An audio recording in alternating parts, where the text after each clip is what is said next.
First of all, on a day like this one,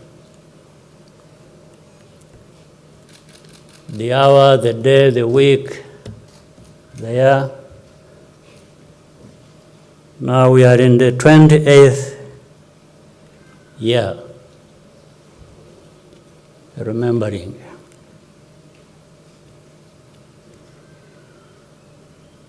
It's a moment people are speechless.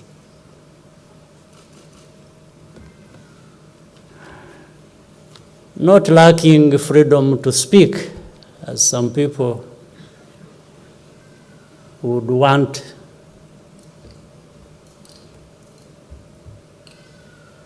to refer to us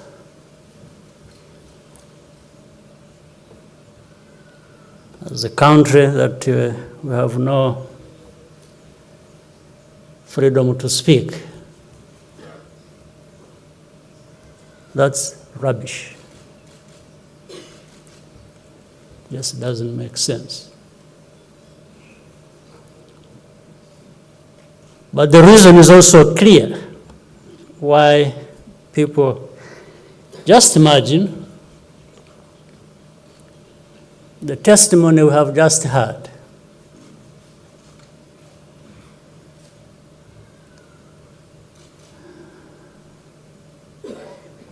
And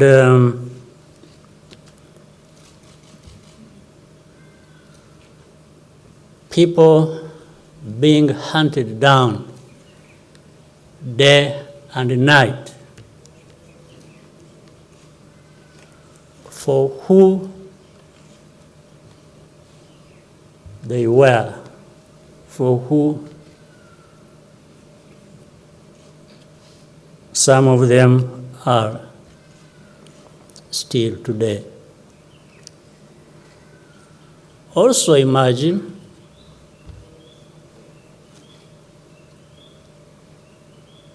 if those of us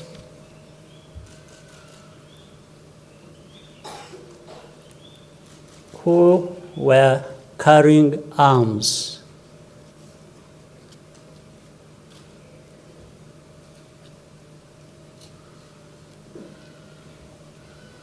if we had allowed ourselves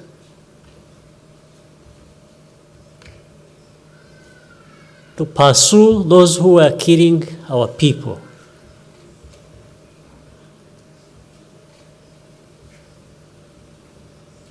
indiscriminately, and also killed them. First of all, we would be right to do so.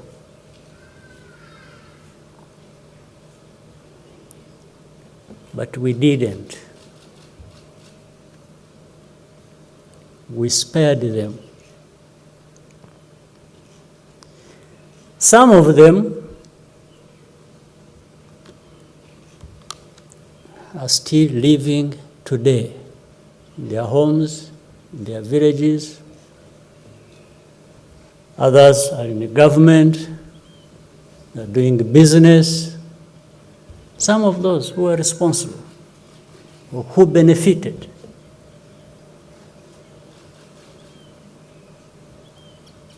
We didn't do that.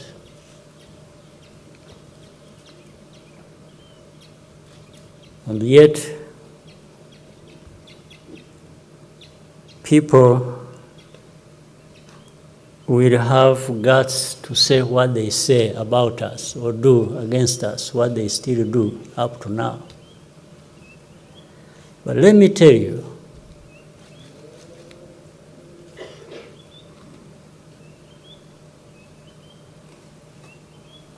we are a small country. But we are big on justice. And some of those are big and powerful countries, but they are very small on justice.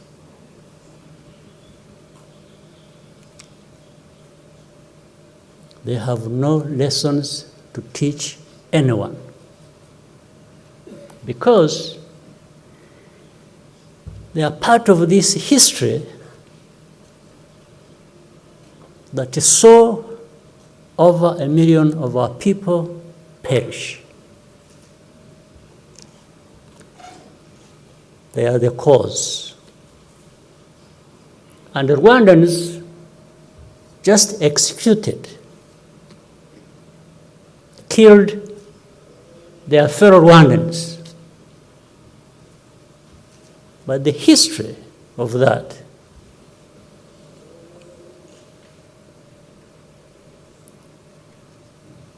originated where we all know, originated from that.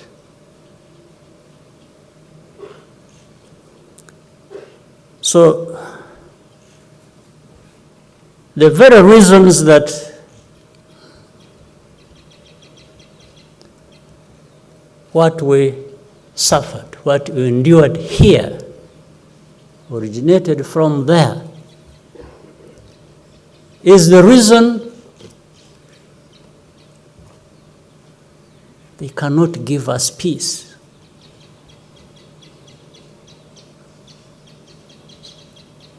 They want to cover up their responsibility.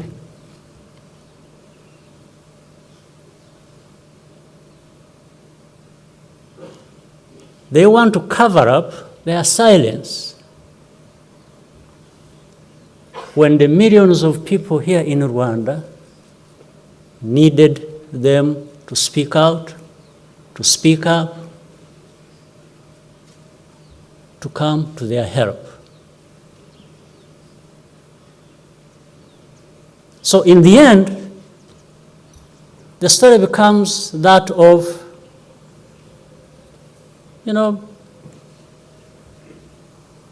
these Rwandans, these Africans, are just killing each other. They are killing themselves. So there is no one who is right, there is no one who is wrong. We are all the same, according to them. We are not the same.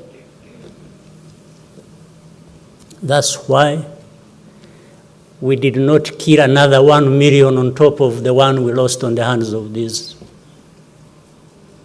criminals, some of whom are even protected, even now, by the very countries that talk about justice, that give lessons about justice. Forget about justice. Let's talk about other things. They talk about democracy. They talk about all kinds of things. As far as I know, there are 3 systems that govern the world. One is the so-called democracy. The other is what they call autocracy. The third in between, that is silent, that is powerful, is that of hypocrisy. 3 systems: democracy, autocracy, in between, the most powerful, very silent, effective, and that is hypocrisy. But for us, we've learned our lessons. We will carry the names anyone is going to give us. I have no problem with that. But the lesson we have learned, and the lesson of things we knew anyway from the beginning, some of us, is that It doesn't matter how far you go from here. Thousands, tens of thousands of kilometers. You are not going to find people that are more important or have more important lives than us, than we are.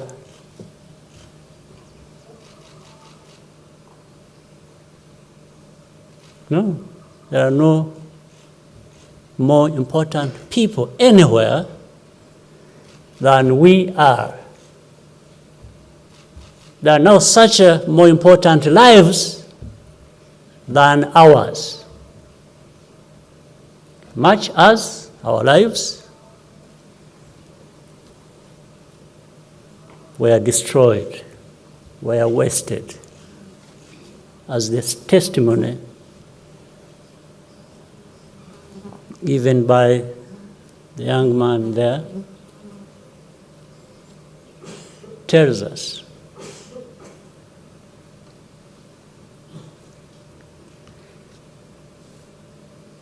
I will say all these things just even for the benefit of our young people,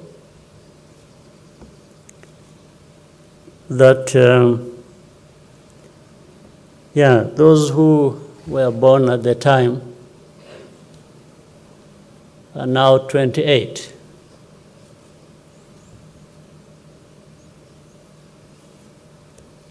That growing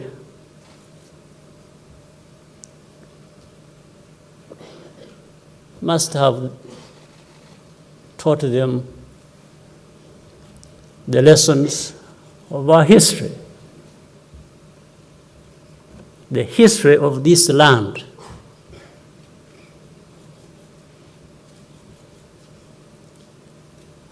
The land in which you find the very brave men and women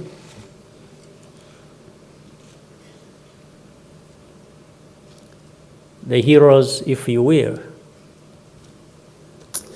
But I have a problem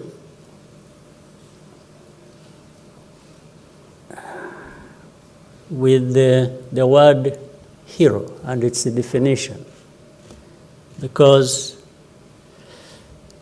there is no hero in our situation like this one.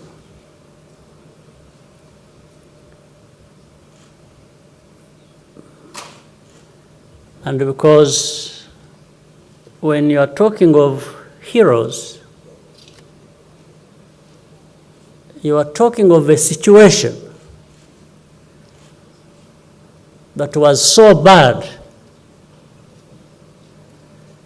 that it had to have heroes for doing what they did, the right things, the good things, to save themselves and to save others from what was wrong that was going on. But then I asked myself, maybe the best thing is not to have heroes. It is not to have that situation that produces heroes.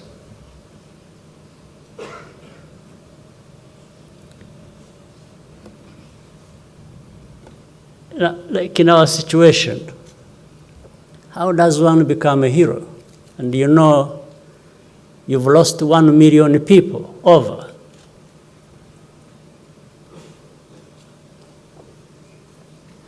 More people were killed than could have been saved or that needed to be saved. So that means being a hero, I wish we could not have it.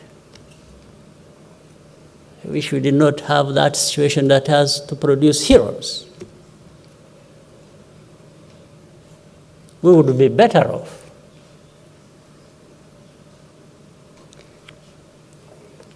And another thing I have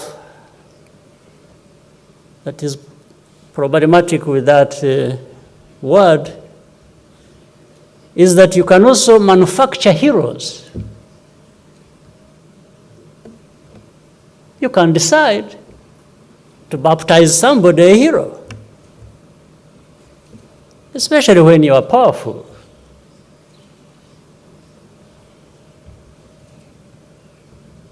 You can create it, and if anybody raises an argument, they are made to shut down, shut up.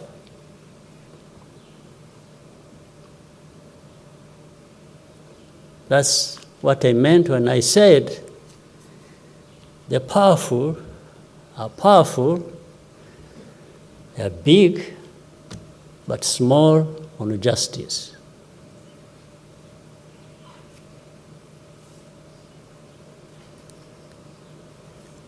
They even talk about freedoms. And yet, as we know, they create false stories about a people, about Rwanda, about genocide. And when you argue with the facts and you want to present facts that actually they also know,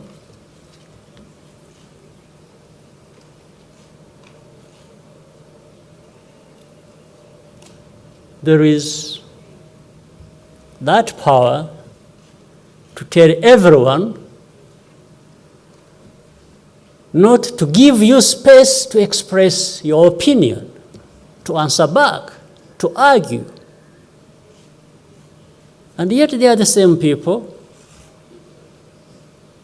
who will start accusing others of lack of freedom to express themselves.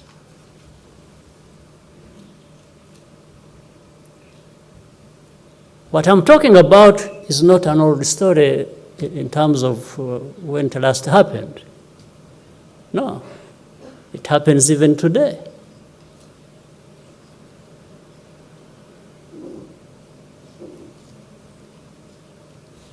You find a renowned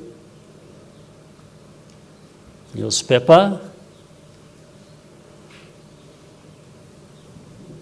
in some powerful place, falsifying stories about us, about Rwandans, about the genocide, about our history. And when somebody wants to say, look, that's not correct. This is what it is. These are facts.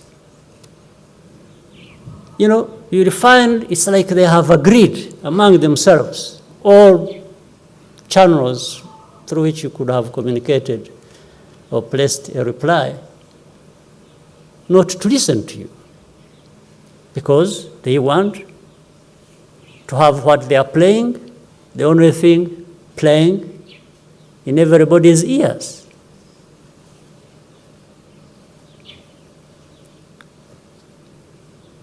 But make no mistake,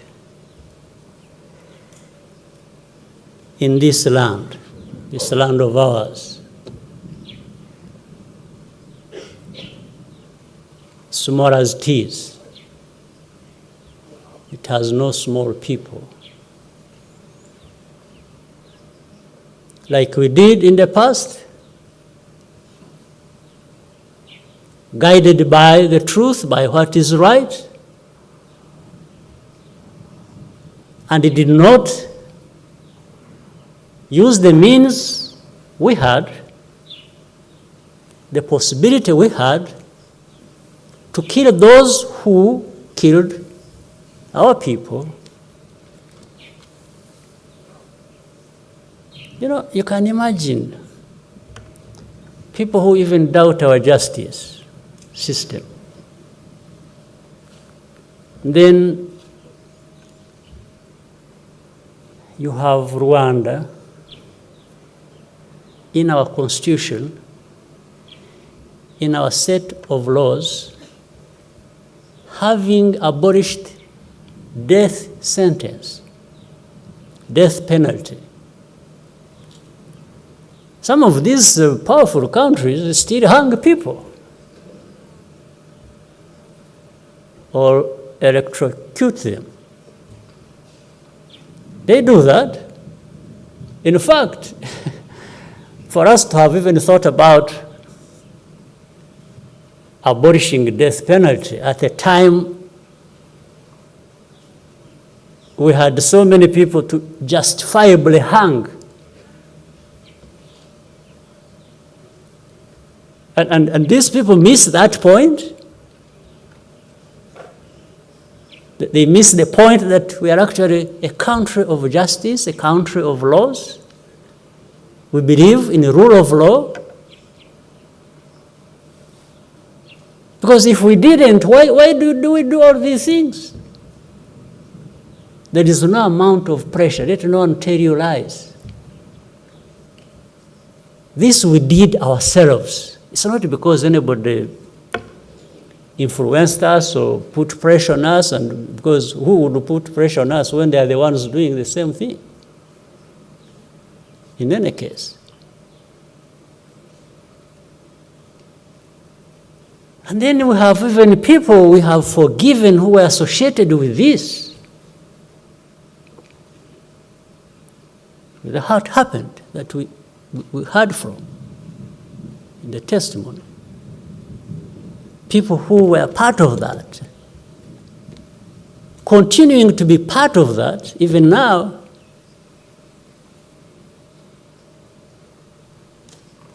and forget that we have actually forgiven them.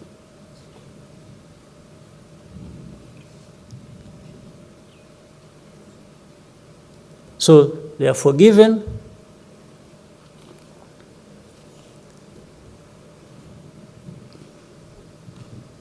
They had been tried by the courts, found guilty, so many years. In the middle of serving their sentence, we forgive them. Next, these are the people supposed to bring to Rwanda democracy.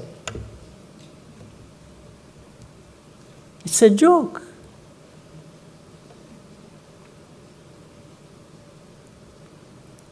And you are doing it in a wrong place, in a place that understands many things about us, our limitations, but our power to defend and protect this land and the people of this land.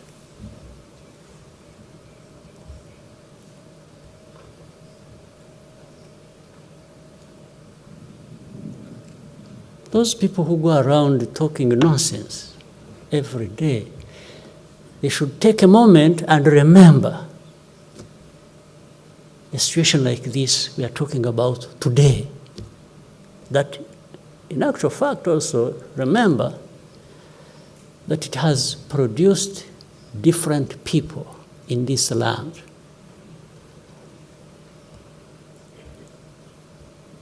Our children, our grandchildren, we have a duty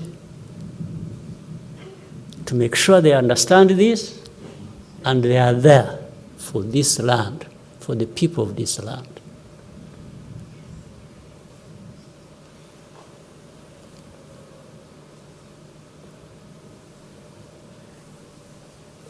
Well, but we also know many things, including our limitations. We have no power to stop it or to prevent it. But we have the power to confront it.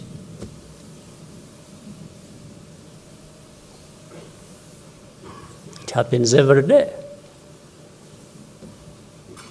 But this gives us, some of us, a good opportunity to remind people of all this. I cannot end without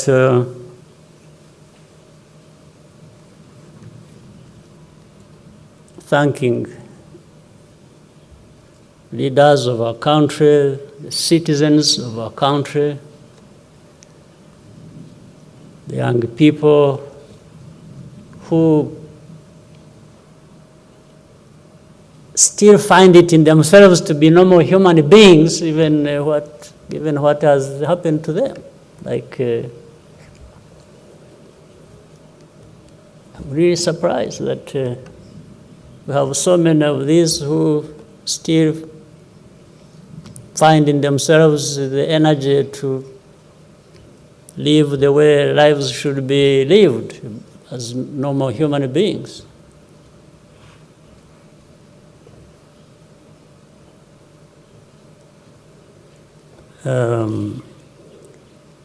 But the most important thing is these very hard, bad lessons should never be wasted. In the last 28 years, every year that passes makes us stronger and better people. And for being who we want to be, we shall be the ones to decide, not anybody deciding for us what and how to be.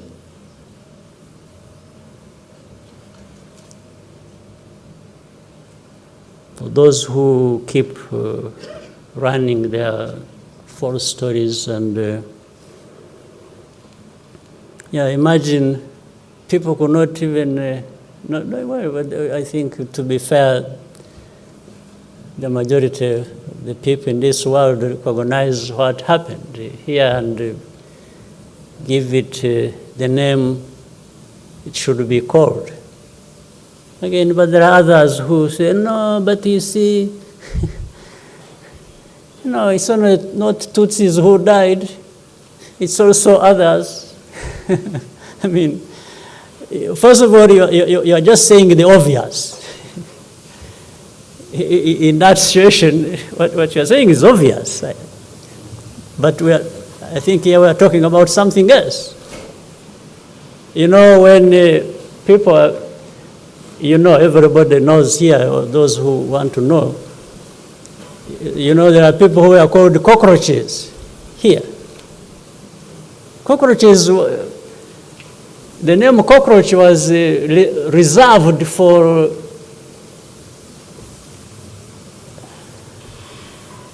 a specific group of people. No. So, and when they are killing cockroaches. This is what they were saying. So they were saying it publicly. So to say that it was a genocide targeting Tutsis, how can it be wrong? How can it be questioned? How can it be argued about? Unless you have something else, another problem.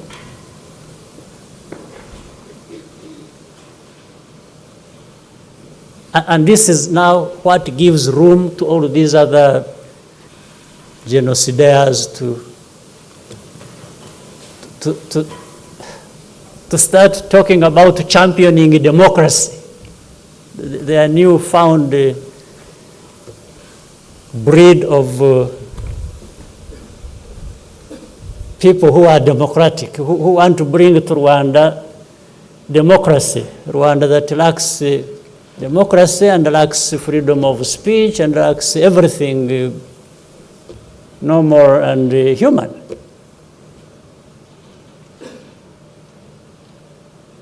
Well, but what do you do? If somebody is insulting you, you take it. It's better not to insult back. You just absorb it and do whatever you want to do for yourself, for you. So the lessons learned for the young people, for our country in this land, is to say, let's just do for ourselves what we need to do to be what we want to be, and the rest it's a struggle, it's a fight. We shall give it a good fight. Thank you very much.